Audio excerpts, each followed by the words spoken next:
은퇴 기자회견을 사흘 앞둔 토요일 오후 정우성은 지역구 체육관에서 열린 청소년 장학금 전날식에 참석했다.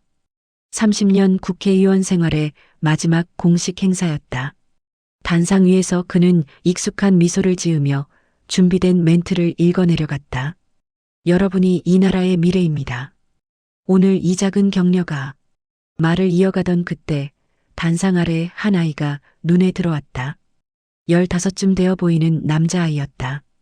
회색 후드티를 입은 아이는 다른 학생들처럼 박수를 치거나 환호하지 않았다. 그저 정우성을 똑바로 응시하고 있을 뿐이었다. 행사가 끝나고 사진 촬영이 이어졌다. 학생들과 학부모들이 줄을 서서 악수를 청했다. 정우성은 30년간 갈고 닦은 친화력으로 한 명 한 명과 눈을 맞추며 격려의 말을 건넸다. 공부 열심히 하게, 부모님 말씀 잘 듣고 꿈을 향해 달려가게. 그 아이가 다가온 건 맨 마지막이었다. 아이는 말없이 낡은 공책 한 권을 내밀었다. 모서리가 닳고 표지가 변색된 오래된 공책이었다. 정우성은 반사적으로 받아들었다. 사인을 원하는 건가 싶어 펜을 꺼내려는 순간 아이가 낮게 말했다. 첫 장만 보세요. 정우성은 멈칫했다.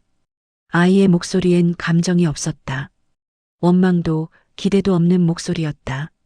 그는 공책을 펼쳤다. 첫 장, 연필로 또박또박 적힌 문장이 있었다.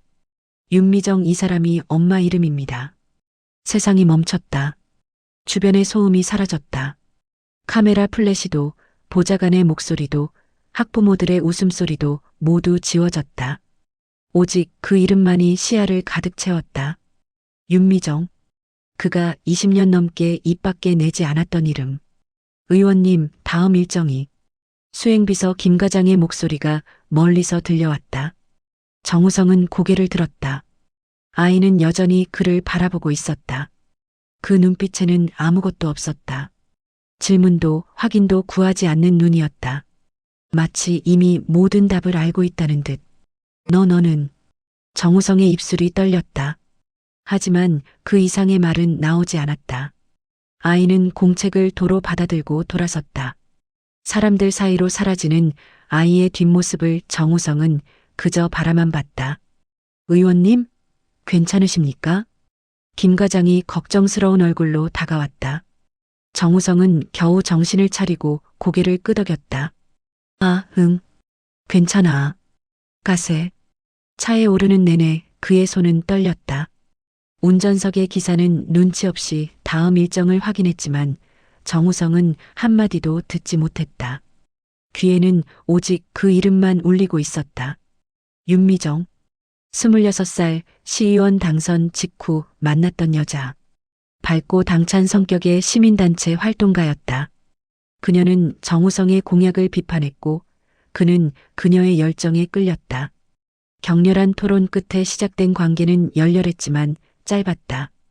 임신 소식을 들은 건 국회의원 출마를 선언한 직후였다. 우성아, 나 아기가 생긴 것 같아. 전화기 너머 그녀의 목소리는 떨리고 있었다. 기쁨인지 두려움인지 알 수 없는 목소리였다. 정우성은 핸드폰을 귀에 댄 채 얼어붙었다. 사무실 벽에는 방금 제작한 선거 포스터가 붙어 있었다. 깨끗한 정치, 정우성이 시작합니다. 지금은 안 돼. 그가 처음으로 내뱉은 말이었다. 그리고 그것이 마지막 대화였다. 이후 선거대책본부장이던 유 의원이 모든 걸 처리했다고 했다. 걱정 마. 조용히 정리됐어. 정우성은 묻지 않았다. 알고 싶지 않았다. 그렇게 그 이름은 그의 인생에서 지워졌다. 아니, 지웠다고 믿었다. 집에 도착한 정우성은 서재로 들어가 문을 잠갔다. 아내는 저녁 약속이 있다며 외출한 상태였다. 그는 책상 앞에 주저앉아 두 손으로 얼굴을 감쌌다. 그 아이는 누구인가? 미정의 아들인가? 그렇다면 나이. 생각이 거기까지 미치자 숨이 막혔다. 정우성은 벌떡 일어나 창문을 열었다. 11월의 찬 공기가 얼굴을 때렸지만 가슴속 답답함은 가시지 않았다. 휴대전화를 꺼내 오래된 연락처를 뒤졌다. 윤미정. 번호는 여전히 저장되어 있었다. 20년 동안 지우지 못한 번호. 손가락이 통화 버튼 위에서 떨렸다. 한참을 망설이다 그는 전화를 걸었다. 신호음이 3번 울렸다. 그리고 기계음이 흘러나왔다. 현재 사용하지 않는 번호입니다. 정우성은 천천히 전화를 내렸다. 창밖으로 해가 지고 있었다. 서재는 어둠에 잠겼지만 그는 불을 켜지 않았다. 어둠 속에서 그는 오래전 기억을 떠올렸다. 우성아, 만약 우리 사이에 아기가 생긴다면 어떻게 할래? 어느 날 밤 미정이 그의 품에 안겨 물었던 질문. 정우성은 그녀의 머리를 쓰다듬으며 웃었었다. 그럼 당연히 책임져야지. 난 도망가는 남자는 아니야. 거짓말이었다. 그는 도망쳤다. 아니, 도망조차 하지 않았다. 그저 모른 척했다. 책상 서랍을 열자 30년 국회의원 생활을 정리한 앨범이 보였다. 첫 당선 사진, 국회 본회의장 사진, 해외 순방 사진. 웃고 있는 자신의 얼굴이 낯설었다. 이 모든 영광의 시작점에 한 여자와 한 아이의 희생이 있었다는 것을 그는 알고도 외면해왔다. 휴대전화가 울렸다. 수행비서였다. 의원님, 은퇴 기자회견 원고 최종 검토 부탁드립니다. 월요일까지 확정해야. 알았어. 나중에. 정우성은 짧게 끊고 전화를 내려놓았다. 은퇴 기자회견. 화려한 마무리. 존경받는 퇴장. 그 모든 것이 지금은 아무 의미 없게 느껴졌다. 어둠 속에서 그는 중얼거렸다. 미정아, 넌 어디 있니?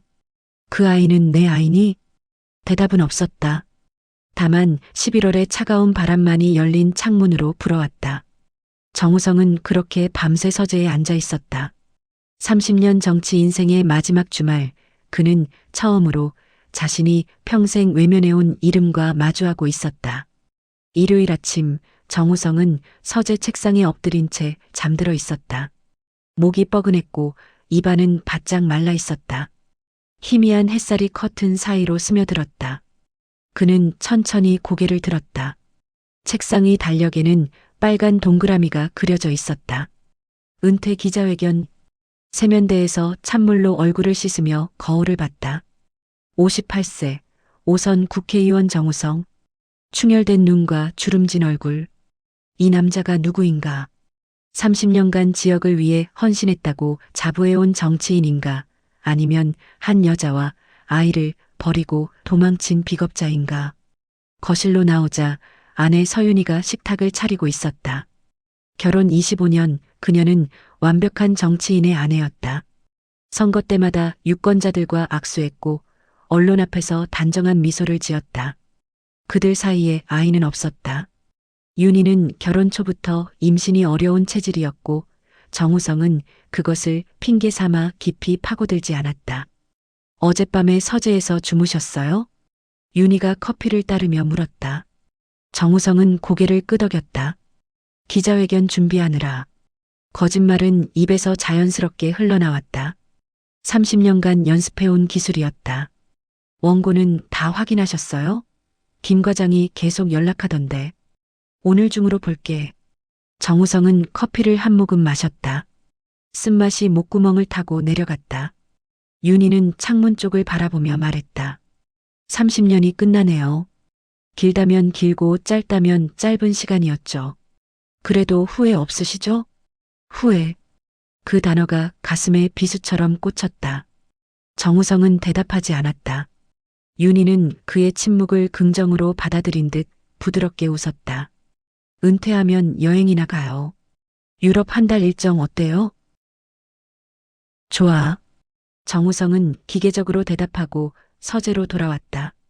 문을 닫고 책상 앞에 앉았다. 노트북을 켰지만 은퇴 기자회견 원고는 열지 않았다. 대신 검색창에 윤미정이라는 이름을 입력했다. 검색 결과는 너무 많았다. 동명이인들의 SNS, 기사, 블로그. 그는 다시 윤미정 시민단체를 검색했다. 몇 개의 오래된 기사가 떴다. 환경운동가 윤미정 씨, 지역 하천 정화 캠페인 주도, 시민연대 윤미정 간사, 행정의 투명성 촉구. 2003년, 2004년 기사들이었다. 그때 그 시절 정우성은 마우스를 멈추고 과거를 떠올렸다. 20년 전 2004년 봄 시의원 2년 차였던 정우성은 시민단체와의 간담회에서 윤미정을 처음 만났다. 26살의 그녀는 테이블을 탁 치며 말했다.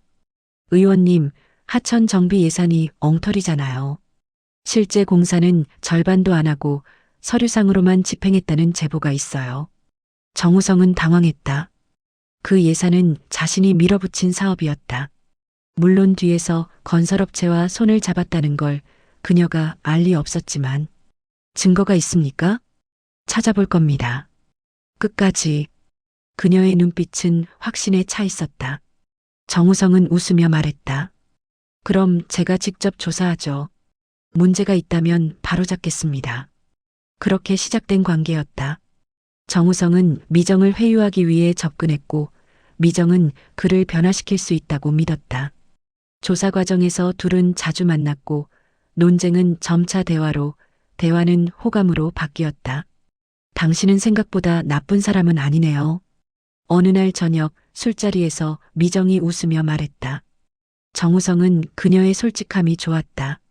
정치판에서는 찾을 수 없는 순수함이었다. 나도 당신이 생각보다 유연하네요. 운동권 출신치고는. 운동은 유연해야 이기는 거예요. 경직되면 지죠. 그녀는 소주잔을 비우며 말했다. 그날 밤 그들은 처음으로 손을 잡았다. 관계는 빠르게 깊어졌다. 정우성은 미정에게서 잃어버린 무언가를 발견했다. 이상, 신념, 순수함. 정치에 입문하면서 어디선가 버리고 온 것들. 미정은 정우성에게서 가능성을 봤다.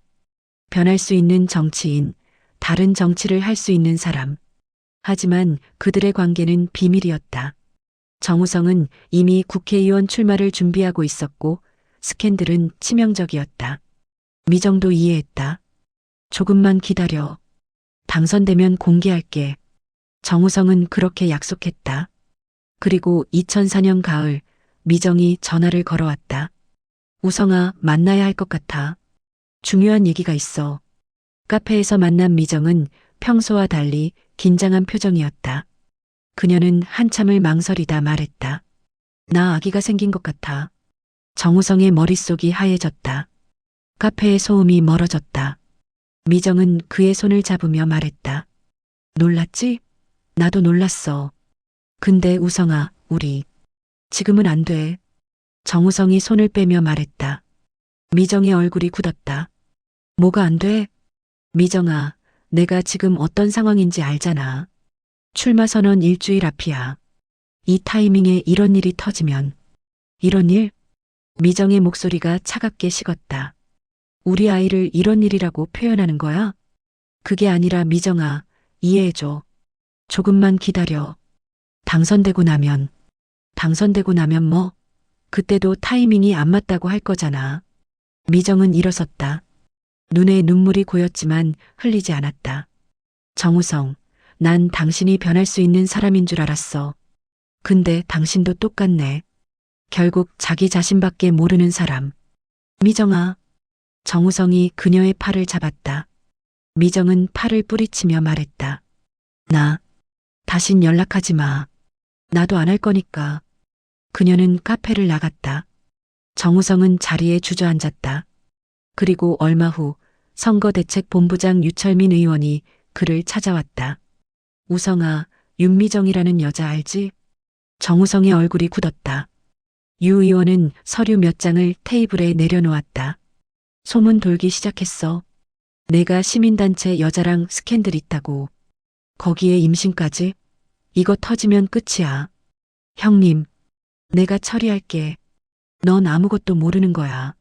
알겠지? 유 의원은 단호하게 말했다. 정우성은 고개를 숙였다. 대답하지 않았지만 침묵은 동이었다. 며칠 후 유 의원이 다시 연락했다. 정리됐어. 조용히 해결됐으니까 신경 쓰지 마. 어떻게? 묻지 마. 내가 모르는 게 나아. 정우성은 더 이상 묻지 않았다. 알고 싶지 않았다. 그렇게 윤미정은 그의 인생에서 사라졌다. 노트북 화면을 바라보던 정우성은 천천히 눈을 감았다. 그날의 선택. 가족이냐, 정치냐? 그는 정치를 선택했다. 아니, 자기 자신을 선택했다. 그리고 우선 국회의원이 되었다. 하지만 그 시작점에 한 여자와 아이가 있었다. 휴대전화가 울렸다. 김 과장이었다. 의원님, 원고 확인 부탁드립니다. 내일 리허설 일정도 잡혔고요. 알았어. 정우성은 전화를 끊고 노트북에 저장된 기자회견 원고를 열었다. 존경하는 지역 주민 여러분, 30년간 한결같은 사랑을 주신 여러분께 감사드립니다. 원고는 완벽했다. 감동적이었다. 거짓말이었다. 정우성은 원고를 닫고 창밖을 바라봤다. 햇살이 따스했지만 그의 가슴은 차가웠다. 20년 전 그날 그는 도망쳤다. 이제 그 대가를 치를 시간이 온 것일까? 책상 서랍을 열자 명함 한 장이 보였다. 사립탐정 이준혁. 몇 년 전 정치 스캔들 조사 때 도움받았던 사람이었다. 정우성은 한참을 망설이다 전화를 걸었다. 여보세요, 이 탐정님? 저 정우성입니다. 부탁이 하나 있는데요. 그의 목소리는 떨리고 있었다. 30년 정치 인생에서 단 한 번도 떨어본 적 없던 목소리가. 월요일 오전 정우성은 강남의 한 빌딩 9층에 있는 이준혁 탐정사무소를 찾았다. 선글라스를 쓰고 모자를 깊이 눌렀었지만 30년 공직 생활로 단련된 그의 걸음걸이는 여전히 눈에 띄었다. 의원님, 이쪽으로. 이준혁은 40대 중반의 말쑥한 남자였다. 사무실은 예상보다 깔끔했다. 벽에는 각종 자격증과 감사패가 걸려 있었다. 전화로는 자세한 말씀을 안 하셨는데 무슨 일이십니까? 정우성은 가방에서 메모지를 꺼냈다. 어젯밤 내내 고민하며 적어 내려간 정보들이었다. 윤미정이라는 사람을 찾아야 합니다. 20년 전 시민단체 활동가였고 마지막 연락은 2004년 가을이었습니다. 실종 사건입니까? 아니 그게. 정우성은 말을 잇지 못했다. 이준혁은 숙련된 눈으로 그를 관찰했다. 의원님, 제가 일을 하려면 정확한 정보가 필요합니다. 숨기실 거면 다른 곳을 알아보시는 게 낫습니다. 정우성은 긴 한숨을 내쉬었다. 제 아이일 수도 있습니다. 그 여자와 저 사이에 태어난. 이준혁의 표정이 미묘하게 변했다. 놀라움이나 비난이 아닌 이해라는 표정이었다. 이 바닥에서 오래 일한 사람의 얼굴. 알겠습니다. 며칠 들이면 찾을 수 있을 겁니다. 은퇴 기자회견이 모레입니다. 그 전까지 가능하겠습니까? 최선을 다하겠습니다. 화요일 저녁, 정우성은 은퇴 기자회견 리허설을 마치고 집으로 돌아왔다. 리허설은 완벽했다. 보좌진들은 만족스러워했고 홍보팀장은 역대급 피날레가 될 것이라며 엄지를 치켜세웠다. 하지만 정우성은 원고를 읽는 내내 다른 생각을 했다. 그 아이의 얼굴, 공책 첫 장에 적힌 이름, 그리고 아무 감정 없이 자신을 바라보던 눈빛. 밤 10시 휴대전화가 울렸다. 이준혁이었다. 의원님, 만나야겠습니다. 지금 가능하십니까? 지금요? 네. 늦은 시간 죄송하지만 내일 기자회견 전에 알려드려야 할 것 같습니다. 정우성은 아내에게 급한 회의가 있다고 둘러댔고 30분 후 이준혁의 사무실에 도착했다.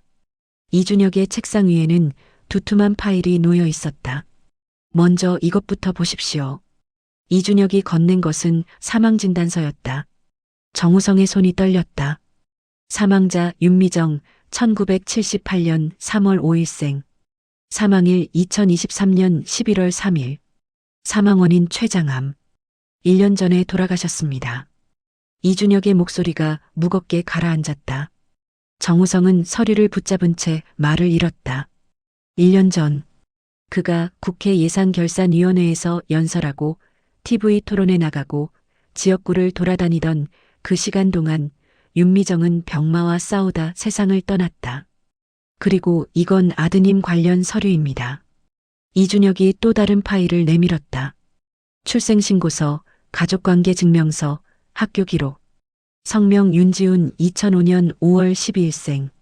현재 만 18세, 고등학교 3학년.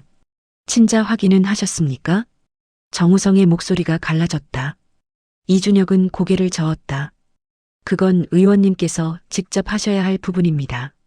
하지만 출생신고서상 부는 미상으로 되어 있고 윤미정 씨가 혼자 키운 것으로 확인됩니다. 이준혁은 또 다른 서류를 꺼냈다. 병원 진료 기록지들이었다. 이건 뭡니까? 윤지훈 군의 의료 기록입니다. 어린 시절 천식이 있었고 중학교 때 교통사고로 입원한 적이 있습니다. 그리고 이준혁이 한 장을 집어들었다. 작년에 심리 상담 기록이 있습니다. 어머니 사망 후 PTSD와 우울증 진단을 받았습니다. 정우성은 서류를 받아들었다. 의사의 소견서에는 이렇게 적혀 있었다. 환자는 유일한 보호자인 모의 사망 이후 심각한 상실감과 고립감을 호소함.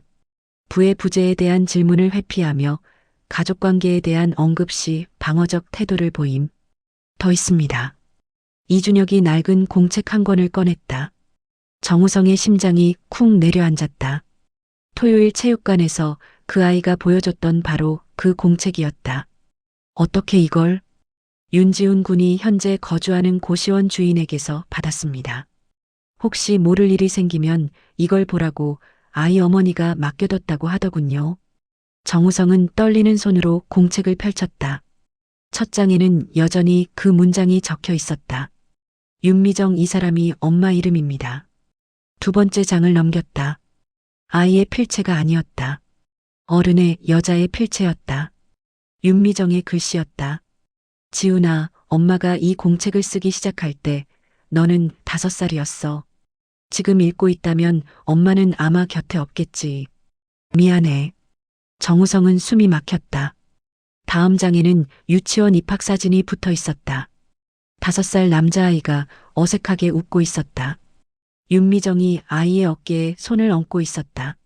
사진 옆에 메모가 적혀 있었다. 첫 등원. 울지 않았음. 엄마 손 꼭 잡고 교실까지 걸어갔음. 선생님 말씀 씩씩한 아이네요. 다음 장에는 병원 영수증이 붙어 있었다. 천식 치료 85만 원. 이달 월세 밀렸음. 지훈이에게는 말하지 말 것. 또 다음 장. 초등학교 1학년. 받아쓰기 100점. 칭찬 스티커 받았다고 자랑함. 저녁은 라면이었지만 아이는 행복해했음. 정우성은 페이지를 넘길 때마다 가슴이 찢어지는 것 같았다. 공책은 단순한 육아일기가 아니었다. 한 여자가 홀로 아이를 키우며 남긴 처절한 기록이었다. 2학년. 학교에서 아빠 직업 쓰기 숙제가 나왔다고 함. 지훈이가 물었음. 엄마, 우리 아빠는 어디 있어? 대답하지 못했음. 울면서 잠든 아이를 안아줄 수밖에. 3학년. 친구들이 아빠 없다고 놀렸다고 함. 싸웠다고 함. 담임 선생님 상담. 혹시 한부모 지원 받으시는지 받고 있다고 대답 못했음. 4학년. 지훈이가 더 이상 아빠 이야기 안 함. 어쩌면 그게 더 슬픔. 중간쯤 한 페이지에는 굵은 글씨로 이렇게 적혀 있었다. 아빠 이야기는 하지 말 것. 절대로. 그 아래 작은 글씨로 메모가 있었다. 지훈이가 중학생이 되었을 때 약속시켰음. 아빠에 대해 묻지도 찾지도 말라고. 그 사람은 우리를 원하지 않았다고. 지훈이는 울지 않고 고개를 끄덕였음. 그 모습이 너무 어른 같아서 오히려 무서웠음. 정우성의 손이 떨렸다. 눈물이 공책 위로 떨어졌다. 이준혁은 조용히 물티슈를 건넸다. 더 보시겠습니까? 정우성은 고개를 끄덕이고 다음 장을 넘겼다. 중1 겨울. 교통사고. 다리골절. 수술비 320만 원. 대출받음. 지훈이는 엄마 미안해라고만 반복함. 내가 미안한 건데. 중2. 성적 우수상. 지훈이가 처음으로 웃으며 상장을 보여줬음. 엄마, 나 열심히 살게. 걱정하지 마. 14살 아이가 할 말이 아닌데. 중3. 고등학교 입학. 장학금 받음. 지훈이가 엄마 손잡고 말했음. 나 대학 가서 돈 많이 벌게. 엄마 편하게 해줄게. 그날 밤 혼자 많이 울었음. 그리고 마지막 장. 2023년 가을. 필체가 흔들리고 있었다. 췌장암 사기 진단. 6개월. 지훈이에게는 아직 말하지 못했음. 고3인데 어떻게 말하나. 이 공책을 지훈이가 읽을 날이 오겠구나. 그 아래 또 다른 글씨. 지훈아, 엄마는 내게 아빠를 찾아가라고 하지 않을 거야. 그 사람은 우리를 선택하지 않았으니까. 하지만 내가 궁금하다면, 내가 알고 싶다면 이 공책을 가지고 가. 엄마의 이름을 보여줘. 그리고 물어봐. 왜 우리를 버렸냐고. 엄마는 내가 어떤 선택을 해도 사랑해. 엄마가 못해준 것들 미안해. 사랑해, 지훈아. 정우성은 공책을 덮었다. 더 이상 볼 수 없었다. 책상에 엎드려 소리 없이 울었다. 58세 국회의원이 탐정사무실에서 한 여자와 아이에 대한 기록을 읽으며 무너지고 있었다. 이준혁은 말없이 커피를 한 잔 내밀었다. 한참 후에야 정우성이 고개를 들었다. 지훈이는 지금 어디 있습니까? 신림동의 한 고시원에 삽니다. 어머니 사망 후 전세금으로 그곳 보증금을 냈고 아르바이트로 생활비를 벌고 있습니다. 학교는 다니고 있습니다. 성적은 상위권이고 대학 진학을 준비 중입니다. 하지만 이준혁이 말을 멈췄다. 정우성이 물었다. 하지만요? 심리 상담 기록을 보면 아이가 심각한 고립 상태입니다. 친구도 거의 없고 어머니 사망 후 누구에게도 도움을 요청하지 않고 있습니다. 상담사의 소견으로는 극도의 자기 방어 상태라고 합니다. 정우성은 공책을 가슴에 안았다. 18년. 그가 국회의원으로 화려한 커리어를 쌓는 동안 한 아이는 아버지 없는 삶을 살았다. 그리고 이제 어머니마저 잃었다. 내일 기자회견 어떻게 하시겠습니까? 이준혁의 질문에 정우성은 대답하지 못했다. 그는 공책을 펼쳐 마지막 장을 다시 읽었다. 그 사람은 우리를 선택하지 않았으니까. 윤미정의 마지막 문장이 비수처럼 꽂혔다. 정우성은 천천히 일어섰다. 지훈이 주소를 주십시오. 내일 기자회견 전에 만나야겠습니다. 의원님, 신중하십시오. 아이에게는 충격적인 18년 동안 충분히 신중했습니다. 정우성의 목소리는 단호했다. 그는 공책을 가슴에 품고 사무실을 나섰다. 서울의 밤거리는 여전히 밝았지만 그의 마음은 어둠 속이었다. 차 안에서 그는 공책을 다시 펼쳤다. 윤미정의 글씨를, 윤지훈의 사진을, 그들이 함께 살아온 18년의 기록을 바라봤다. 그리고 내일 마주할 아이의 얼굴을 떠올렸다. 내가 이제 무슨 얼굴로 그 아이를 볼 수 있을까? 정우성은 긴 밤을 맞이했다. 해시태그 수요일 새벽 5시 정우성은 한 번도 잠들지 못했다. 침대에 누워 천장만 바라보다가 결국 일어나 옷을 입었다. 검은색 코트에 회색 머플러. 평소 공식 행사에 입던 옷이 아니라 오래전 장롱 깊숙이 넣어뒀던 낡은 옷들이었다. 거울을 보니 낯선 사람이 서 있었다. 30년 정치인의 얼굴이 아니라 한 남자의 얼굴이었다. 두려움과 후회로 가득 찬 6시 집을 나섰다. 아내는 아직 잠들어 있었다. 은퇴 기자회견은 오후 2시였다. 그 전까지 시간이 있었다. 신림동까지는 차로 40분이 걸렸다. 새벽 거리는 한산했다. 고시원이 밀집한 골목으로 들어서자 좁은 건물들이 다닥다닥 붙어 있었다. 해맞이 고시원이라는 간판이 보였다. 이준혁이 알려준 주소였다. 건물 앞에서 정우성은 한참을 서 있었다. 들어가야 한다는 것은 알았지만 다리가 떨어지지 않았다. 저 안에 그 아이가 있다. 윤지훈. 내 아들일지도 모르는. 뭐 하세요? 들어가실 거면 들어가시고. 뒤에서 누군가 말했다.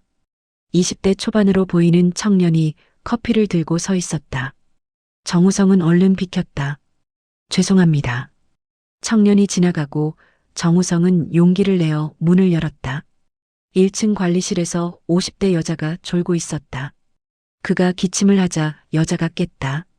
누구 찾으세요? 윤지훈이라는 학생 있습니까? 3층 305호. 그런데 새벽인데 무슨 일이세요? 가족입니다. 거짓말이 또 입에서 나왔다.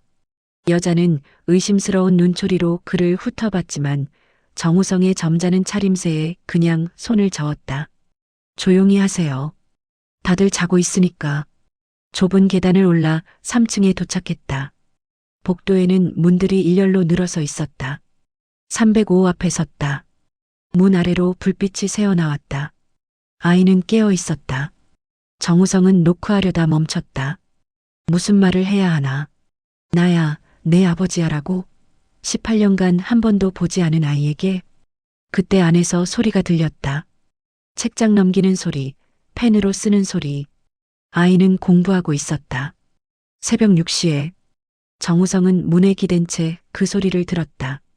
한참 후 그는 노크했다. 소리가 멈췄다. 발소리가 다가왔다. 문이 열렸다.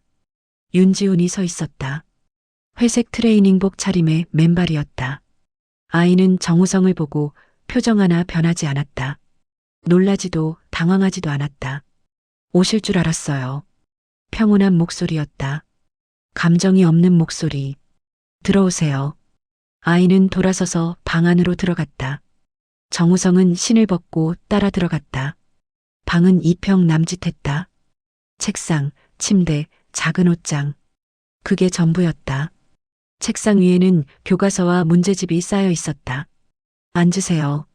의자밖에 없지만. 지훈이 침대에 앉으며 말했다. 정우성은 책상 의자에 조심스럽게 앉았다. 둘 사이에 침묵이 흘렀다. 먼저 말을 꺼낸 건 지훈이었다. 공책 보셨죠? 응. 그럼 다 아시겠네요. 엄마 이야기도 제 이야기도. 지훈의 목소리는 여전히 평온했다. 너무 평온해서 오히려 무섭게 느껴졌다. 18세 아이의 목소리가 아니었다. 너무 일찍 어른이 되어버린 사람의 목소리였다. 지훈아, 지훈이라고 부르지 마세요. 아이가 처음으로 감정을 드러냈다. 차갑게 식은 목소리였다. 그렇게 부를 자격 없으시잖아요. 정우성은 할 말을 잃었다. 아이는 책상 서랍에서 무언가를 꺼냈다. 낡은 사진 한 장이었다. 이거 아세요? 사진 속에는 젊은 윤미정과 정우성이 함께 웃고 있었다. 20년 전 하천 정비 현장에서 찍은 사진이었다. 정우성은 그 사진의 존재조차 잊고 있었다. 엄마가 유일하게 간직한 사진이에요. 지갑 안에 넣고 다녔대요. 제가 어렸을 때 한 번 봤어요. 엄마, 이 남자 누구야? 물었죠. 엄마는 사진을 빼앗고 울었어요. 그 뒤로 다시는 못 봤어요. 엄마 돌아가시고 유품 정리하다가 다시 찾았죠. 지우는 사진을 정우성에게 내밀었다. 정우성은 떨리는 손으로 받았다. 돌려드릴게요. 엄마는 버리지 못했지만 전 필요 없으니까. 지훈아 아니 윤지훈 학생. 내가 변명하시려고 오신 거예요? 아이의 눈빛이 날카로웠다. 미안하다고 하시려고요? 몰랐다고요? 아니면 보상하겠다고요? 나는 필요 없어요.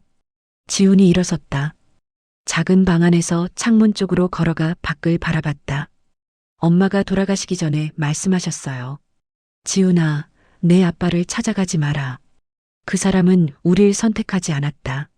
내가 찾아가면 너만 상처받는다. 엄마 말이 맞았어요. 그렇지 않아. 나는 몰랐어. 내가 어떻게 자라는지, 내 엄마가 어떻게 사는지. 몰랐다고요? 지훈이 돌아섰다. 처음으로 눈에 감정이 차올랐다.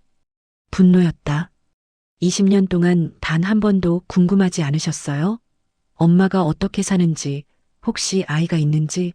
의원님, 당신은 몰랐던 게 아니에요. 알고 싶지 않았던 거죠. 정우성은 고개를 숙였다. 반박할 수 없었다. 아이의 말이 맞았다. 그는 알고 싶지 않았다. 불편한 진실을 외면하고 싶었다. 엄마는 저 혼자 키웠어요. 아빠 없다고 놀림 받을 때도, 돈 없어서 급식비 못 낼 때도, 교통사고로 입원했을 때도. 엄마는 밤낮으로 일하셨어요. 식당에서 청소하고 전단지 돌리고. 제가 초등학교 때 한 번은 엄마 손을 봤는데 손톱이 다 까져 있었어요. 청소 일하시느라. 지훈의 목소리가 떨렸다. 그때 전 물었어요. 엄마, 왜 이렇게 힘들게 살아? 아빠는 어디 있어? 엄마는 웃으며 말했어요. 지훈이 잘 키우려면 이 정도는 해야지. 아빠, 없어도 괜찮아. 우리 둘이면 충분해. 전 그때 알았어요. 아빠는 우릴 버렸구나.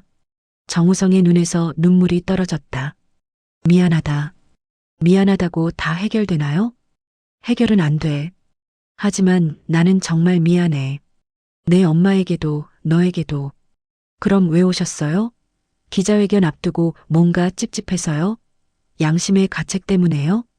나는 내가 궁금했어. 18년 동안 궁금하지 않으시다가 갑자기요? 지훈이 냉소를 지었다. 의원님, 전 당신이 필요 없어요.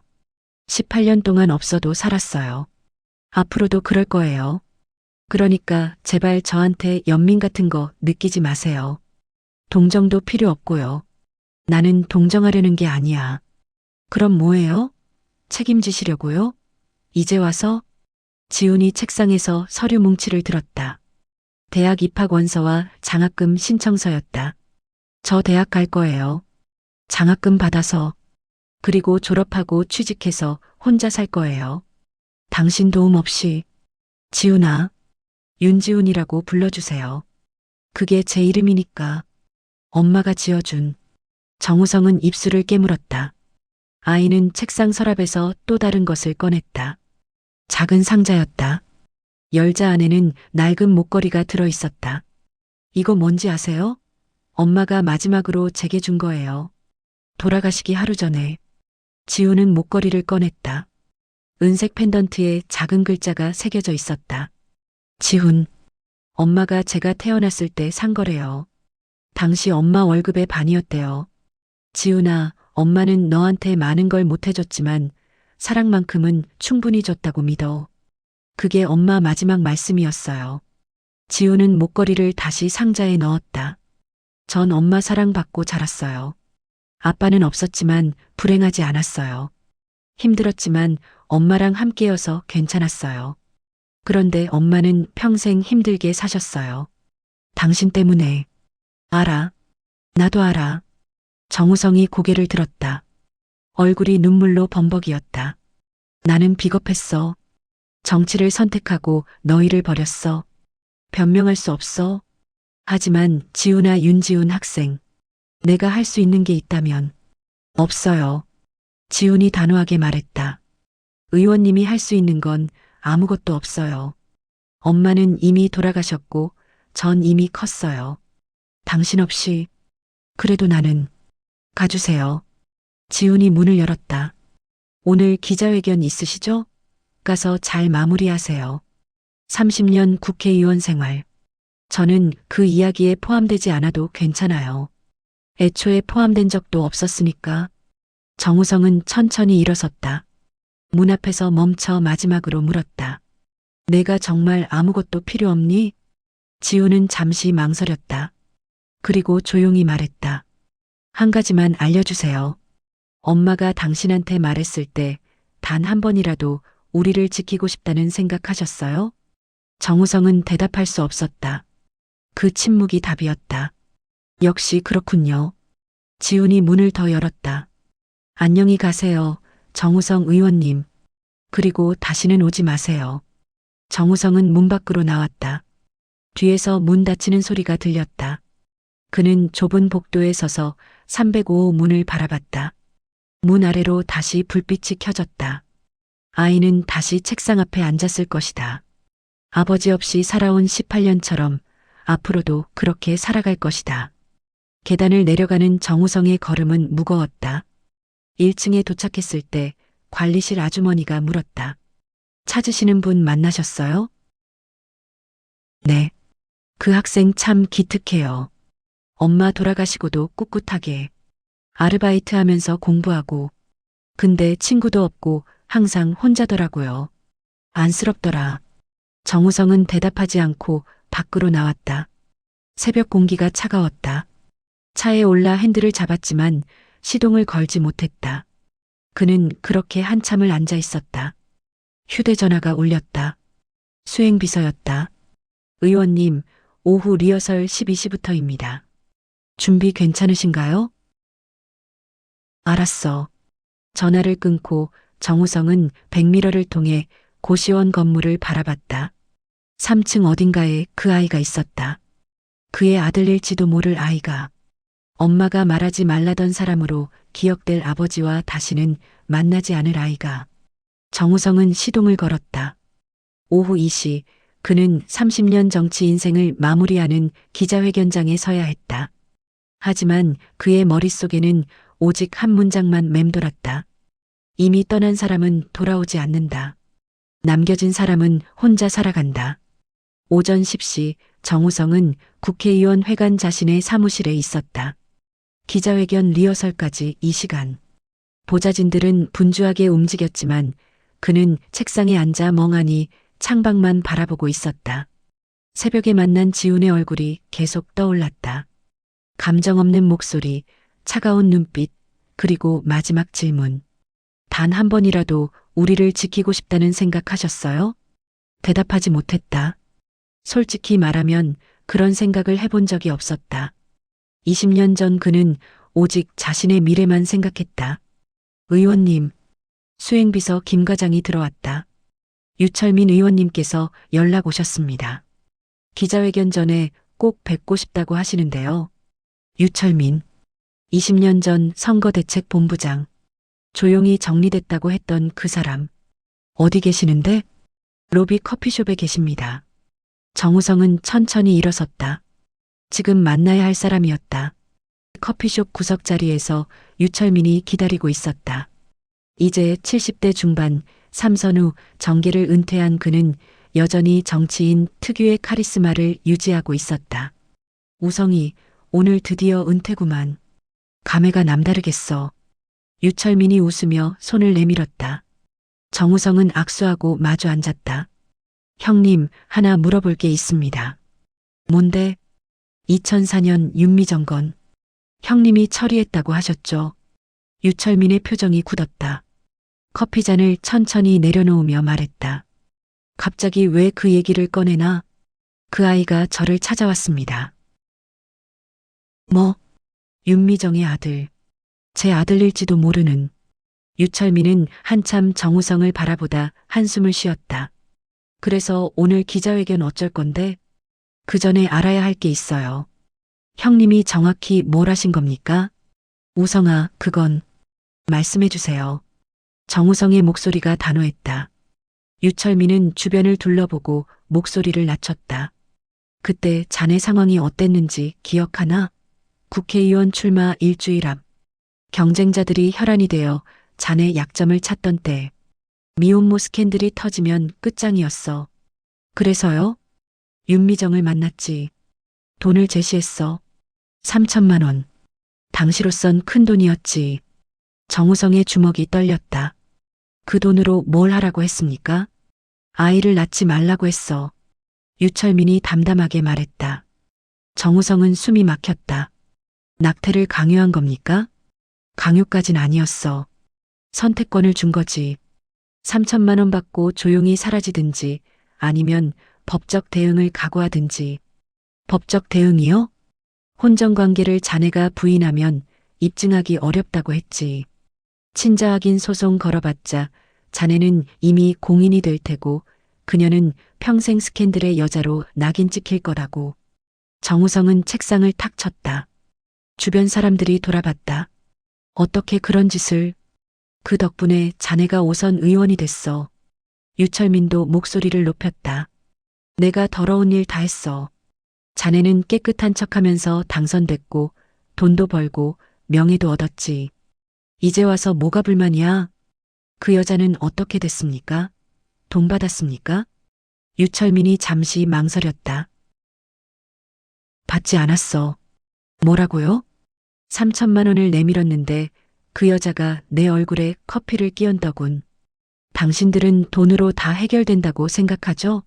전 이 아이를 낳을 겁니다. 혼자서라도. 그러고 나가버렸어. 정우성은 고개를 떨구었다. 미정은 끝까지 자신의 신념을 지켰다. 돈을 거부하고 혼자 아이를 키우기로 결심했다. 그 후는요? 계속 감시했지. 흔적을 남기면 안 됐으니까. 다행히 그 여자는 조용히 살았어. 시민단체도 그만두고 지방으로 내려가서 아이 키우며 살았지. 언론에 팔 생각도 안 하더군. 왜 제게 말하지 않았습니까? 말하면 뭐하게? 자네 양심에 짐만 될 텐데. 차라리 모르는 게 나았어. 그건 형님이 결정할 문제가 아니었습니다. 정우성이 소리쳤다. 유철민은 냉소를 지었다. 우성아, 순진한 척하지 마. 자네도 알고 싶지 않았잖아. 내가 조용히 정리됐다고 했을 때 자네는 묻지도 않았어. 편했으니까. 모른 척하면 책임도 없으니까.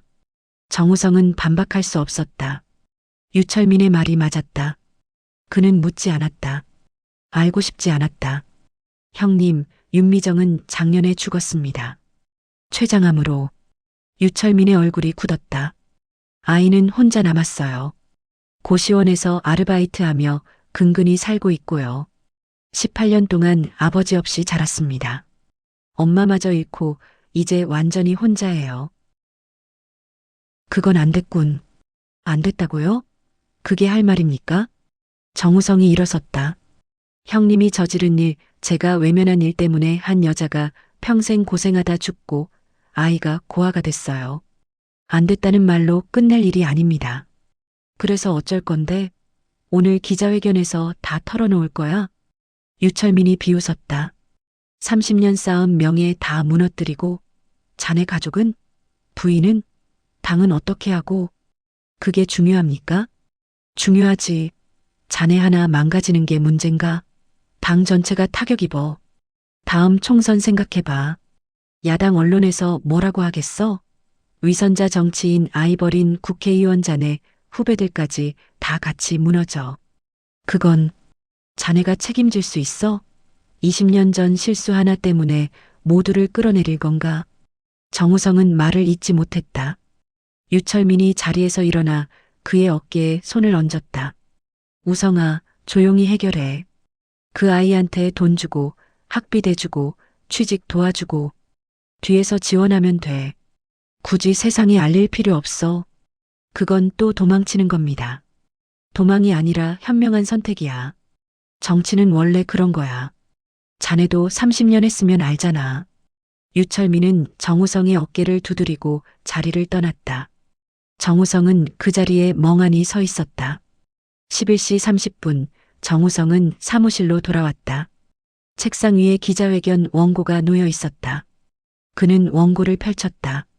존경하는 지역 주민 여러분, 30년간 한결같은 사랑을 주신 거짓말이었다.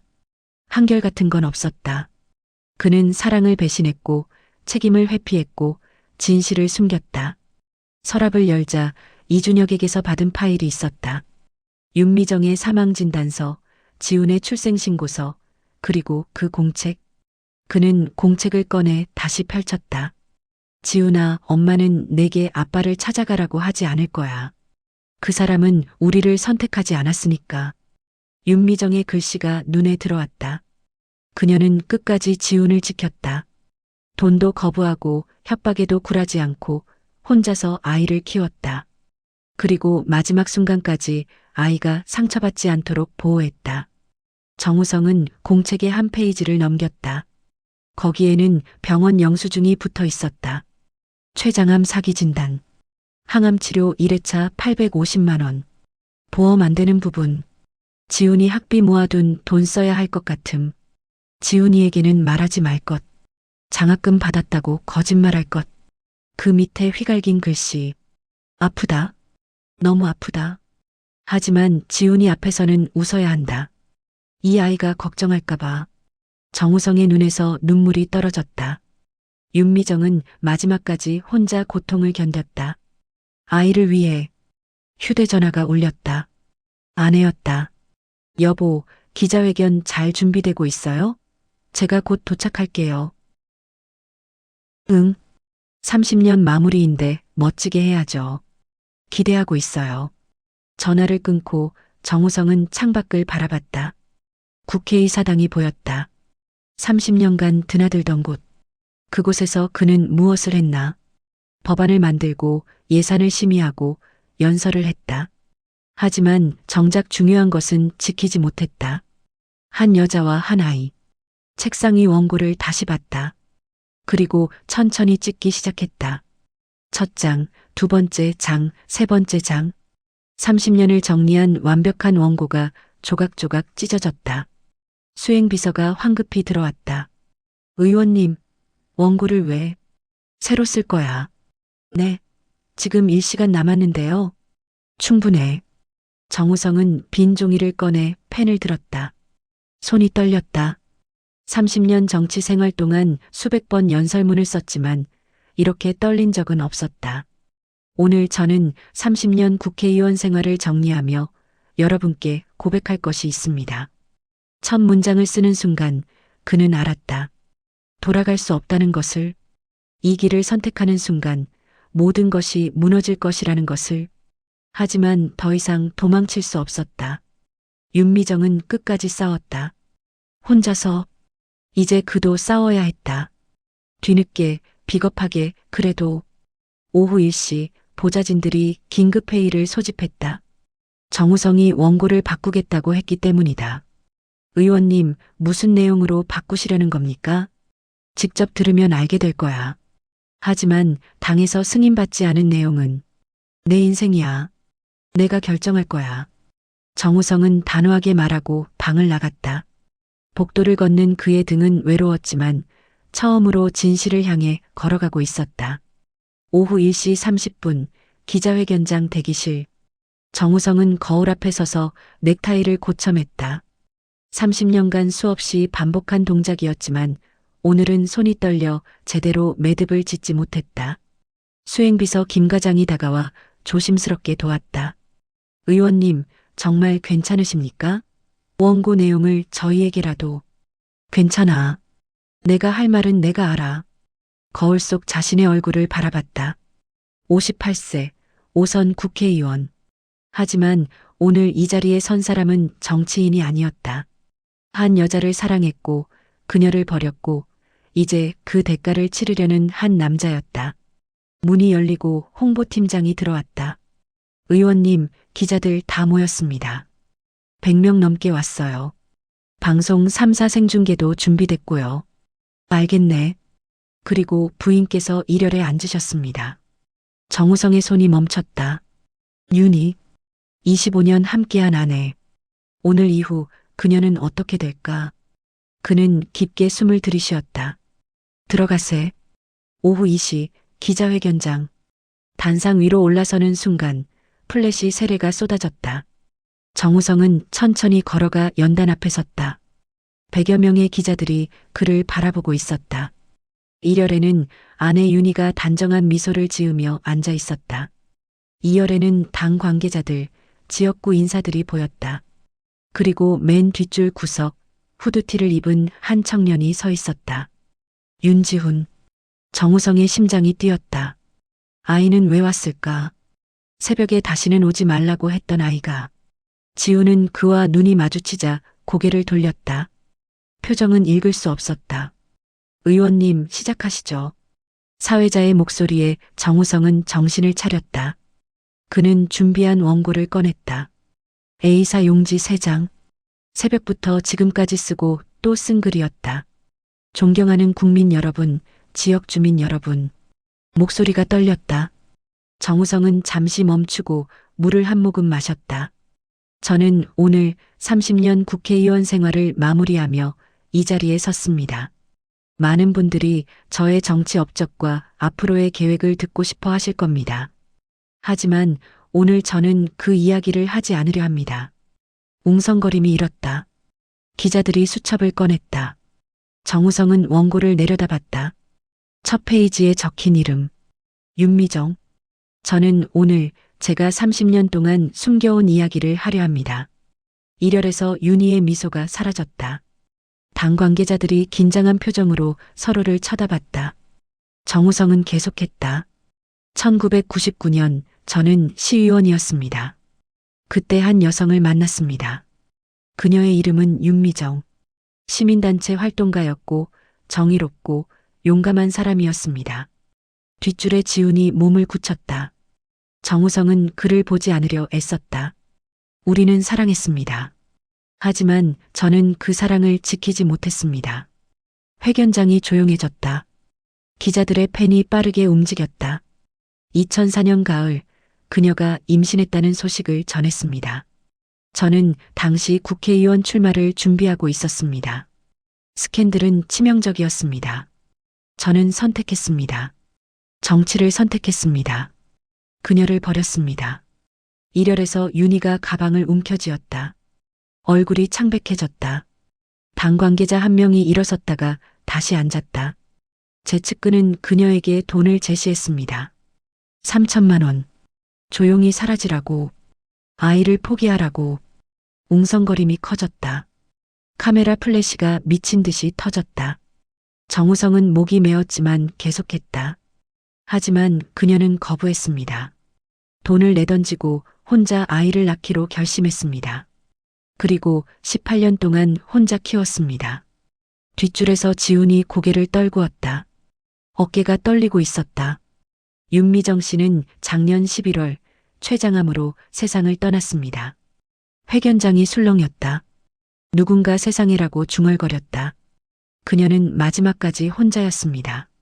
병원비를 걱정하고 아들의 학비를 모으고 고통 속에서도 아이 앞에서는 웃었습니다. 저는 아무것도 몰랐습니다. 아니, 알고 싶지 않았습니다. 정우성은 원고를 내려놓고 고개를 들었다. 눈에 눈물이 고였다. 오늘 이 자리에 그 아이가 와 있습니다. 회견장이 술렁였다. 기자들이 사방을 둘러봤다. 카메라가 객석을 훑었다. 지우는 후드를 더 깊이 눌렀었다. 저는 그 아이의 이름을 부를 자격이 없습니다. 18년 동안 한 번도 아버지 역할을 하지 못했으니까요. 정우성의 목소리가 떨렸다. 하지만 오늘 저는 그 이름을 말하려 합니다. 제가 평생 외면했던, 제가 책임져야 했던 그 아이의 이름을. 회견장이 숨죽였다. 정우성은 뒷줄을 바라봤다. 지훈과 눈이 마주쳤다. 아이는 고개를 저었다. 하지 말라는 듯이. 정우성은 천천히 입을 열었다. 윤지훈. 2005년 5월 12일생. 현재 고등학교 3학년. 플래시가 폭발했다. 기자들이 일제히 뒷줄을 돌아봤다. 지훈은 얼어붙었다. 카메라들이 그를 향했다. 지훈아. 정우성이 불렀다. 처음으로 그 이름을 제대로 불렀다. 미안하다. 지훈은 자리에서 벌떡 일어났다. 회견장을 빠져나가려 했다. 기자들이 그를 막아섰다. 카메라가 쫓아갔다. 윤지훈 학생, 한 말씀만. 아버지에 대해 어떻게 생각하십니까? 18년 동안 어떻게 사셨습니까? 지훈은 기자들을 밀치고 출구로 향했다. 정우성이 연단에서 소리쳤다. 그만하십시오. 아이를 내버려 두세요. 하지만 기자들은 멈추지 않았다. 지훈은 결국 출구를 빠져나갔다. 회견장은 아수라장이 됐다. 일열에서 윤희가 일어섰다. 눈물을 흘리고 있었다. 정우성과 눈이 마주쳤다. 그녀는 고개를 저으며 밖으로 나갔다. 25년 결혼 생활이 무너지는 순간이었다. 당 관계자들이 단상으로 달려왔다. 의원님, 이게 무슨 짓입니까? 회견 중단하십시오. 하지만 정우성은 다시 마이크를 잡았다. 저는 30년 동안 국민의 대표라고 자부했습니다. 하지만 정작 제 가족도 지키지 못했습니다. 회견장이 다시 조용해졌다. 제가 받았던 모든 영예는 거짓 위에 세워진 것입니다. 한 여자의 희생, 한 아이의 고통 위에. 정우성은 가슴에서 배지를 떼었다. 국회의원 배지였다. 저는 오늘 이 자리에서 의원직을 사퇴하겠습니다. 회견장이 술렁였다. 누군가 안 됩니다. 라고 소리쳤다. 그리고 제가 가진 모든 재산을 윤지훈 학생에게 기부하겠습니다. 그것이 제가 할 수 있는 최소한의 책임입니다. 카메라 플래시가 계속 터졌다. 정우성은 연단을 내려왔다. 기자들이 몰려들었다. 의원님, 왜 이제야 밝히십니까? 부인께는 알리셨습니까? 윤지훈 학생과 만나셨습니까? 친자 확인은 하셨습니까? 정우성은 대답하지 않고 회견장을 빠져나갔다. 복도에는 아무도 없었다. 그는 비상계단으로 걸어갔다. 계단참에 주저앉았다. 30년이 무너졌다. 명예도, 권력도, 가정도. 하지만 이상하게도 후회는 없었다. 처음으로 진실을 말했다. 처음으로 도망치지 않았다. 휴대전화가 미친 듯이 울렸다. 보좌진, 당 관계자, 언론사. 정우성은 전화기를 껐다. 조용한 계단참에서 그는 눈을 감았다. 지훈의 얼굴이 떠올랐다. 기자들에게 쫓기며 나가던 그 모습. 정우성은 또 아이에게 상처를 줬다. 지키려 했지만 결국 또다시 나는 아무것도 제대로 하지 못했구나. 계단참 창문으로 저녁 해가 지고 있었다. 정우성은 그 자리에 한참 앉아 있었다. 30년의 정치 생활은 끝났다. 이제 남은 것은 무엇인가? 한 아이의 이름. 윤지훈. 그가 평생 부르지 못했던, 이제야 부를 수 있게 된, 하지만 이미 너무 늦어버린 그 이름. 정우성은 천천히 일어섰다. 밖으로 나가야 했다. 무너진 세상을 마주해야 했다. 그리고 어떻게든 지훈을 찾아야 했다. 이번에는 도망치지 않기 위해. 이번에는 제대로 책임지기 위해. 비록 이미 너무 늦었지만. 기자회견 이틀 후 금요일 아침. 정우성은 텅 빈 아파트 거실에 앉아 있었다. 윤희는 회견 당일 밤 짐을 싸서 나갔다. 25년이 거짓말이었네요 라는 말만 남기고 보좌진들은 사표를 냈고 당은 제명 절차를 시작했다. 휴대전화에는 800통이 넘는 부재중 전화가 쌓여 있었다. 언론은 연일 특종을 쏟아냈다. 정우성 의원, 18년 숨긴 혼외자 폭로. 비밀의 아들, 고시원 생활 충격.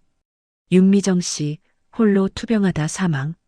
기사마다 지훈의 사진이 실렸다. 기자회견장에서 도망치던 모습, 고시원 앞을 걷는 모습, 심지어 학교 앞까지 기자들이 쫓아가 찍었다. 정우성은 매 기사를 볼 때마다 가슴이 찢어졌다. 내가 또 아이를 상처 입혔다. 현관 초인종이 울렸다. 정우성은 일어나 문을 열었다. 이준혁 탐정이 서 있었다. 의원님 아니, 정우성 씨. 들어오시죠. 이준혁은 조심스럽게 들어와 소파에 앉았다. 그는 태블릿을 꺼내 화면을 보여줬다. 윤지훈 학생 관련해서 알려드릴 게 있습니다. 화면에는 온라인 커뮤니티 글들이 떠 있었다. 정우성 의원 아들 신상 털기. 윤지훈 학교 어디임? 직접 봤다는 사람? 불쌍한 척하지 마라. 이제 돈 받아 먹을 거면서. 정우성의 얼굴이 굳었다. 인터넷에서 난리입니다. 동정론과 비난론이 반반이고 지훈 학생을 찾으려는 사람들도 있습니다. 어제는 학교 앞까지 유튜버들이 몰려갔다고 합니다. 지훈이는 괜찮습니까? 학교에 나오지 않고 있습니다. 고시원에도 돌아가지 않았고요. 뭐라고요? 정우성이 벌떡 일어섰다. 어디 있는지 아십니까? 찾고 있습니다만 혼자 어딘가 숨은 것 같습니다. 핸드폰도 꺼져 있고요. 정우성은 창밖을 바라봤다. 서울 도심이 내려다 보였다. 저 넓은 도시 어딘가에 18세 아이가 혼자 숨어 있다. 제 잘못입니다. 기자회견에서 이름을 밝히지 말았어야 했는데. 하지만 언젠가는 알려질 일이었습니다. 그래도 아이 동의 없이 다시 한번 제가 지훈이를 배신한 겁니다. 이준혁이 일어섰다. 학생을 찾으면 연락드리겠습니다. 그때까지 언론 대응 잘하십시오. 그가 나가고 정우성은 다시 혼자가 됐다. TV를 켰다. 아침 뉴스에서 자신의 이야기를 다루고 있었다. 정우성 전 의원의 고백 이후 정치권의 파장이 확산되고 있습니다. 야당은 위선적 정치의 민낯이라며 강도 높게 비판했고 여당 내부에서도 당 이미지 실추를 우려하는 목소리가. 정우성은 TV를 껐다. 정치는 이제 중요하지 않았다. 오직 한 가지만 중요했다. 지훈을 찾는 것. 시각, 서울 외곽 한 모텔. 지훈은 침대에 누워 천장을 바라보고 있었다. 3일째 이곳에 숨어 있었다. 핸드폰은 껐고 아무에게도 연락하지 않았다. 배는 고팠지만 밖에 나갈 수 없었다. 편의점만 가도 자신을 알아볼 것 같았다. 침대 옆 탁자에는 며칠치 신문이 쌓여 있었다. 모두 자신에 대한 기사였다. 혼외자 윤지훈, 고시원 월세 30만 원 생활. 아르바이트로 근근히 친구도 없는 고립된 살. 담임교사 증언 조용하고 성실한 학생이었다. 지우는 신문을 집어 던졌다. 자신의 삶이 소비되고 있었다. 기자들이, 댓글러들이, 낯선 사람들이 자신에 대해 이야기하고 평가했다. 불쌍하다고, 강하다고, 이해한다고, 비난한다고. 아무도 나를 모른다. 아무도. 핸드폰을 켰다. 수백 개의 부재중 전화와 문자가 쌓여 있었다. 대부분 언론사 번호였다. 그중 모르는 번호 하나가 30통 넘게 전화했다. 문자가 와 있었다. 지훈아, 나야. 아빠야. 어디 있니? 연락해줘. 걱정된다. 지훈은 핸드폰을 던져버렸다. 침대에 엎드려 베개에 얼굴을 묻었다. 울음이 터져 나왔다. 3일 동안 참았던 울음이. 엄마. 엄마가 살아있었다면. 엄마가 곁에 있었다면. 이렇게 혼자가 아니었을 텐데. 아빠 이야기는 하지 말 것. 절대로. 엄마와의 약속? 지우는 그 약속을 지켰다. 학교에서도 친구들 앞에서도 아르바이트하는 편의점에서도 아빠 이야기는 하지 않았다. 없는 사람처럼 살았다. 그런데 이제 온 세상이 알았다. 자신에게 아빠가 있다는 것을, 그 아빠가 국회의원이었다는 것을, 그리고 자신을 버렸다는 것을. 지우는 가방에서 엄마의 공책을 꺼냈다. 마지막 페이지를 펼쳤다. 지훈아, 엄마는 내가 어떤 선택을 해도 사랑해. 엄마는 선택권을 줬다. 아빠를 찾아갈 수도, 찾아가지 않을 수도. 하지만 이제 선택권은 없었다. 정우성이 먼저 세상에 알렸으니까. 핸드폰이 다시 울렸다. 같은 번호였다. 지훈은 한참 망설이다 전화를 받았다. 지훈아, 지훈이니? 정우성의 목소리가 떨리고 있었다. 어디 있니? 괜찮니? 밥은 먹었니? 지훈아, 대답해줘. 제발. 왜 그러셨어요? 지훈의 목소리는 차갑게 식어 있었다. 왜 제 이름을 말씀하셨어요? 제가 오지 말라고 했잖아요. 미안하다. 나는 더 이상 숨길 수 없었어. 그게 당신 양심 때문이었어요? 저를 위해서가 아니라. 정우성은 대답하지 못했다. 지훈이 계속했다. 당신은 또 당신만 생각하신 거예요. 제가 어떻게 될지는 생각 안 하셨죠. 학교에서, 거리에서 사람들이 저를 어떻게 볼지. 지훈아, 전 이제 못 살겠어요. 편의점도 못 가요. 얼굴 들고 다닐 수가 없어요. 사람들이 쳐다봐요. 수군거려요. 저 애가 그 애구나 하면서. 지훈의 목소리가 떨렸다. 엄마는 평생 저를 지켜주셨어요. 사람들이 모르게. 조용히. 근데 당신은 3일 만에 다 망가뜨렸어요. 미안해. 정말 미안해. 미안하다고 해결되나요? 지훈이 소리쳤다. 전 그냥 조용히 살고 싶었어요. 대학 가고 취직하고 평범하게. 근데 이제 전 평생 정우성 의원의 숨겨진 아들로 살아야 해요. 지훈아, 당신 때문에 제 인생이 또 망가졌어요. 18년 전에 한 번, 그리고 지금 또. 지훈은 전화를 끊어버렸다. 핸드폰을 던지고 침대에 쓰러졌다.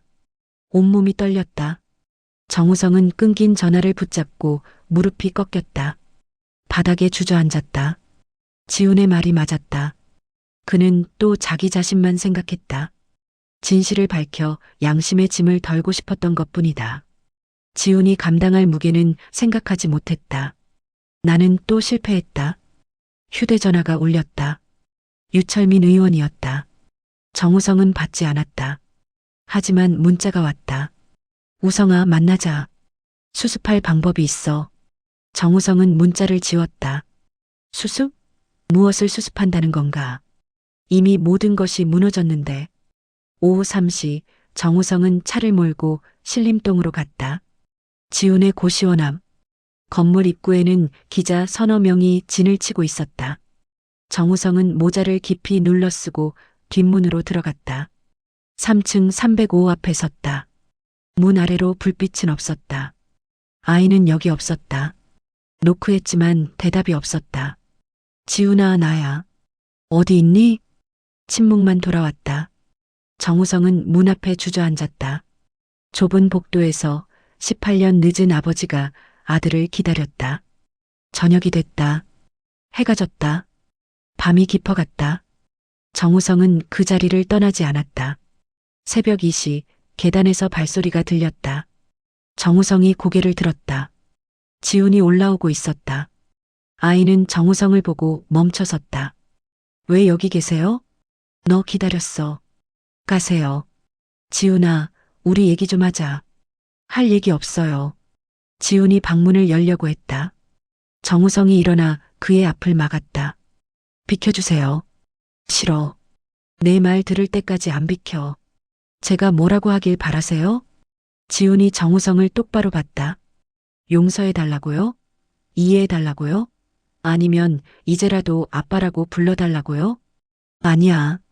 나는 그냥. 정우성의 목소리가 떨렸다. 그냥 내가 안전한지 확인하고 싶었어. 밥은 먹었는지, 잘 곳은 있는지, 혼자 힘들어하지는 않는지. 왜요? 18년 동안 궁금하지도 않으시다가. 미안해. 정말 미안해. 정우성이 고개를 숙였다. 나는 나쁜 아버지야. 비겁하고 이기적이고 책임감 없는. 하지만 지훈아, 이제라도 내가 할 수 있는 게 있다면. 없어요. 지훈이 단호하게 말했다. 당신이 할 수 있는 건 아무것도 없어요. 그러니까 제발 저를 내버려 두세요. 당신 때문에 더 이상 상처받고 싶지 않아요. 지훈아, 이름 부르지 마세요. 지훈이 소리쳤다. 복도에 울음소리가 퍼졌다. 당신은 저를 부를 자격이 없어요. 평생 없었고 앞으로도 없을 거예요. 지훈은 정우성을 밀치고 방으로 들어갔다. 문이 쾅 닫혔다. 정우성은 닫힌 문 앞에 멍하니 서 있었다. 그는 천천히 복도 끝으로 걸어갔다. 창문 밖으로 새벽 서울이 보였다. 불빛들이 반짝였다. 정우성은 창틀에 기대어 눈을 감았다. 공개와 침묵 사이에서 그는 공개를 선택했다. 진실을 밝혔다. 하지만 그 대가로 지훈은 더 큰 상처를 입었다. 나는 무엇을 위해 그 선택을 한 걸까? 대답은 없었다. 다만 새벽 찬 바람만이 창문 틈으로 불어왔다. 정우성은 고시원을 빠져나왔다. 차에 올라 핸들을 잡았지만 어디로 가야 할지 몰랐다. 집은 텅 비어 있었고 사무실은 이미 정리됐고 갈 곳이 없었다. 그는 차 안에서 밤을 보냈다. 새벽이 밝아올 때까지 내일 무엇을 해야 할지, 어떻게 지훈에게 다가가야 할지 고민하면서. 하지만 답은 나오지 않았다. 해시태그 기자회견 일주일 후, 목요일 오후. 정우성은 한강변 벤치에 앉아 있었다. 11월에 찬바람이 불었지만 움직일 기력이 없었다. 지난 일주일 동안 그는 매일 지훈의 고시원 앞을 찾아갔지만 아이는 한 번도 문을 열지 않았다. 언론의 관심은 점점 과열됐다. 일부는 정우성을 비난했고 일부는 지훈을 동정했다. 그리고 일부는 둘 사이의 만남을 기대하며 화해 스토리를 만들려 했다. 모든 것이 소비되고 있었다.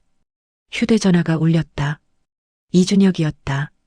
정우성 씨, 윤지훈 학생이 연락 왔습니다. 뭐라고요? 정우성이 벌떡 일어섰다. 학생이 만나고 싶다고 합니다. 단 조건이 있습니다. 무슨 조건입니까? 언론 없이, 단둘이, 그리고 이것이 마지막이라고 했습니다. 정우성의 가슴이 쿵 내려앉았다. 마지막. 지훈은 이번 만남으로 모든 것을 끝내려는 것이다. 언제 어디서입니까? 오늘 저녁 7시 윤미정 씨의 묘소입니다. 오후 6시 30분 경기도 외곽의 한 공원 묘지. 정우성은 택시에서 내려 경사진길을 올라갔다. 이준혁이 알려준 구역. 윤미정의 묘가 있는 곳이었다. 묘소는 단출했다. 작은 비석에 이름과 생몰년월일만 새겨져 있었다. 고 윤미정 1978.3 5 2023.11 3 정우성은 무릎을 꿇고 비석 앞에 앉았다. 20년 만에 마주하는 이름이었다. 아니, 제대로 마주하기는 처음이었다. 미정아 나야. 목소리가 떨렸다. 늦었어. 너무 늦었지. 미안해. 바람이 불었다. 나뭇잎이 떨어졌다. 정우성은 비석을 어루만졌다. 너는 혼자 힘들었지. 아이 키우느라, 돈 벌느라, 아프면서도. 나는 몰랐어. 아니, 알려고 하지 않았어. 눈물이 떨어졌다. 지훈이 봤어. 우리 아들. 너 닮아서 단단하더라. 혼자서도 잘 버티고. 근데 그게 너무 슬프더라. 18살 아이가 그렇게 강해야 한다는 게. 뒤에서 발소리가 들렸다. 정우성은 돌아봤다. 지훈이 서 있었다. 검은 패딩의 청바지, 손에는 작은 꽃다발을 들고 있었다. 왔구나. 정우성이 일어섰다. 지훈은 대답 없이 묘소 앞으로 걸어와 꽃을 놓았다. 무릎을 꿇고 묵념했다. 한참 후에야 입을 열었다. 엄마 나왔어. 이 사람도 데려왔어. 엄마가 평생 얘기 안 하던. 지훈의 목소리는 평온했다. 엄마는 이 사람 때문에 평생 고생했지. 근데 끝까지 원망 안 했어. 나한테도 나쁘게 말 안 했어. 그냥 인연이 아니었다고만 했지. 지훈이 고개를 들어 정우성을 봤다. 엄마는 당신보다 훨씬 좋은 사람이었어요. 알아. 나도 알아. 알면서 왜 버렸어요? 두려웠어. 정우성이 솔직하게 대답했다. 정치 인생이 끝날까봐. 스캔들이 날까봐. 책임져야 할 현실이 무서워서. 나는 비겁했어. 지금도 두렵지 않으세요? 다 망가졌잖아요. 의원직도 잃고 부인도 떠나고. 두렵지. 하지만 이제는 도망치고 싶지 않아. 지훈이 비웃었다. 도망치고 싶지 않다고요? 근데 뭘 하실 건데요? 이제 와서 아빠 역할 하시려고요? 나는 내가 원하는 게 뭔지 알고 싶어. 제가 원하는 거요? 지훈이 일어섰다. 전 그냥 조용히 살고 싶어요. 대학 가고 졸업하고 취직하고 평범하게. 당신 없이. 돈은 필요하지 않니? 학비라도. 필요 없어요. 지훈이 단호하게 말했다. 전 장학금 받을 거예요. 아르바이트로 생활비 벌고. 엄마가 그렇게 키워주셨으니까 저도 혼자 할 수 있어요. 지훈아 하지만. 윤지훈이라고 하세요. 지훈이 정우성을 똑바로 봤다. 전 당신 아들이 아니에요. 윤미정의 아들 윤지훈이에요. 그것만 기억해 주세요. 정우성은 고개를 숙였다. 지훈은 묘소에 다시 절하고 돌아서려 했다. 정우성이 말했다. 지훈아 윤지훈 학생. 한 가지만 물어봐도 될까? 뭔데요? 너는 나를 정말 용서할 수 없니? 지훈이 걸음을 멈췄다. 한참 침묵이 흘렀다. 그리고 천천히 대답했다. 모르겠어요. 지금은 용서할 마음이 안 들어요. 근데 언젠가는 될 수도 있어요. 아주 오랜 시간이 지나면. 기다릴게. 기대하지 마세요. 평생 안 될 수도 있으니까. 그래도 기다릴게. 지훈은 뒤돌아봤다. 정우성이 무릎 꿇고 고개를 숙이고 있었다. 일어나세요. 보기 안 좋아요. 지훈아, 마지막으로 한 가지만 부탁해도 될까? 뭔데요? 내가 한 번만 아버지라고 불러도 될까? 단 한 번만. 지훈의 얼굴이 굳었다. 정우성은 떨리는 목소리로 말했다. 평생 한 번도 제대로 불러보지 못했어.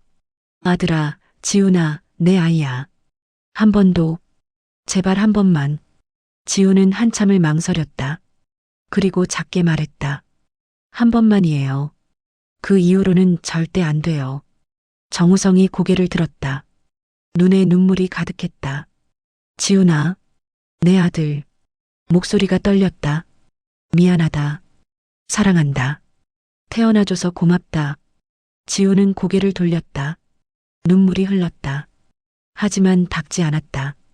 이제 됐죠? 불렀으니까. 응. 고맙다. 지훈은 정우성에게 봉투 하나를 건넸다. 이거 드릴게요. 이게 뭐니? 엄마가 남긴 편지예요. 당신 앞으로 쓴 거.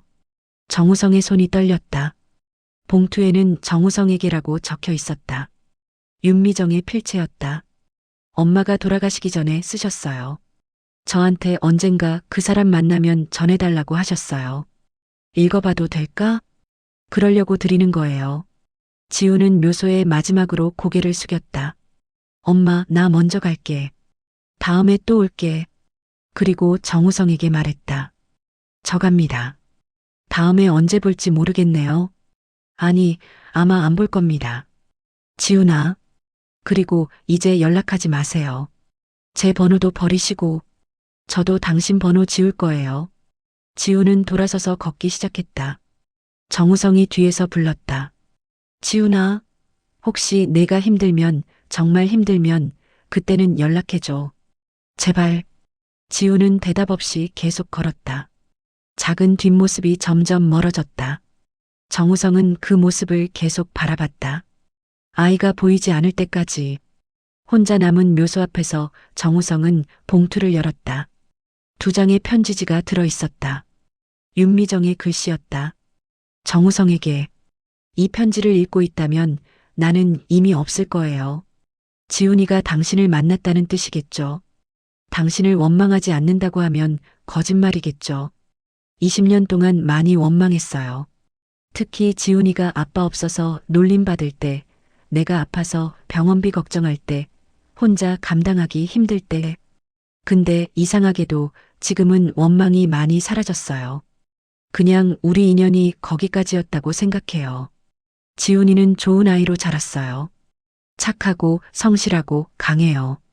당신 없이도 잘 컸어요. 아니, 어쩌면 당신이 없어서 더 강하게 자랐을 수도 있어요. 나는 지훈이에게 당신을 찾아가라고 말하지 않았어요. 그럴 필요가 없다고 생각했거든요. 지훈이는 이미 완전한 사람이에요. 아빠가 없어도. 하지만 만약 지훈이가 당신을 만났다면 그건 지훈이의 선택이에요. 그 선택을 존중해 주세요. 강요하지 말고 기대하지도 말고 그냥 지켜봐 주세요. 당신이 할 수 있는 건 그것뿐이에요. 20년을 비웠으니까 하루아침에 채울 수 없어요. 우성아, 당신도 힘들었을 거라 생각해요. 양심의 가책, 후회, 그런 것들. 그래도 당신 인생을 살았잖아요. 정치하고 성공하고. 나는 그게 부럽지 않아요. 나는 지훈이랑 함께여서 행복했어요. 힘들었지만 후회하지 않아요. 마지막으로 부탁 하나만 할게요. 지훈이를 힘들게 하지 마세요. 이 아이는 이미 충분히 혼자 버텼어요.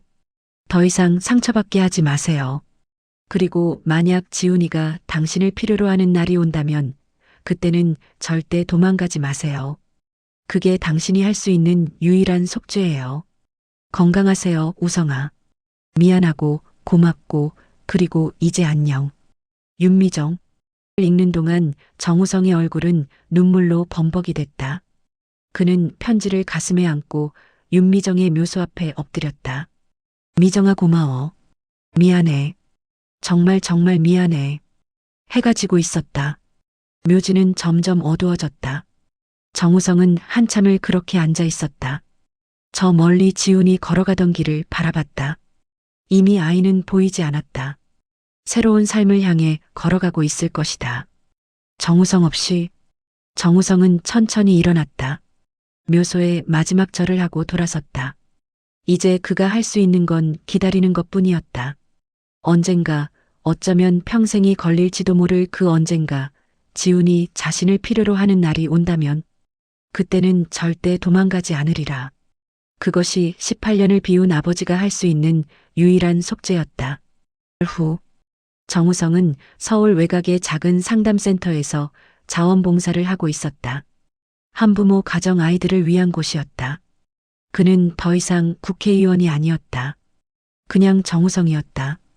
어느 날 상담센터 문이 열렸다. 고등학교 교복을 입은 여학생이 들어왔다. 엄마와 함께였다. 정우성은 그들에게 다가가 조용히 물었다. 무엇을 도와드릴까요? 저희 딸이 학교에서 힘들어해서요. 한부모라고 놀림 받는다고. 정우성은 여학생을 바라봤다. 지훈의 모습이 겹쳤다. 그는 무릎을 굽혀 아이와 눈높이를 맞췄다. 괜찮아요. 여기서는 모두가 당신 편이에요. 그리고 그는 알았다. 이것이 자신이 남은 인생 동안 해야 할 일이라는 것을, 자신이 지키지 못한 아이들을 위해 일하는 것. 늦은 속죄였지만 그래도 시작이었다. 사무실 책상 서랍에는 윤미정의 편지와 지훈의 사진이 들어 있었다. 정우성은 가끔 그것들을 꺼내봤다. 그리고 중얼거렸다. 지훈아, 잘 지내니? 아빠는 아니, 나는 여기서 조금씩 달라지고 있어. 언젠가 내가 나를 다시 봐줄 수 있을 만큼. 대답은 없었다. 하지만 정우성은 계속 기다렸다. 그것이 18년을 비운 사람이 할 수 있는 전부였으니까. 그리고 어쩌면 언젠가 아주 먼 훗날 지훈이 다시 그를 찾아올지도 몰랐다. 그날을 위해 정우성은 더 나은 사람이 되려 노력했다. 이제야 너무 늦었지만 진짜 책임을 시작했다. 여러분, 긴 이야기 끝까지 함께 해주셔서 진심으로 감사합니다. 평생 숨겨온 그 아이의 이름을 이제야 말합니다는 책임, 용서, 그리고 늦은 속죄에 관한 이야기였습니다. 우리는 때때로 두려움 때문에 중요한 선택을 회피하곤 합니다. 하지만 진짜 용기는 실수를 인정하고 그 대가를 치르며 그래도 더 나은 사람이 되려 노력하는 것이 아닐까요? 이 이야기가 여러분께 작은 울림을 주었기를 바랍니다. 삶에서 마주하는 어려운 선택들 앞에서 용기를 내실 수 있기를 바랍니다. 이야기가 마음에 드셨다면 구독과 좋아요 부탁드립니다. 여러분의 관심과 응원이 더 좋은 이야기를 만드는 큰 힘이 됩니다. 다음에는 또 어떤 이야기로 찾아뵐지 기대해 주세요. 감사합니다.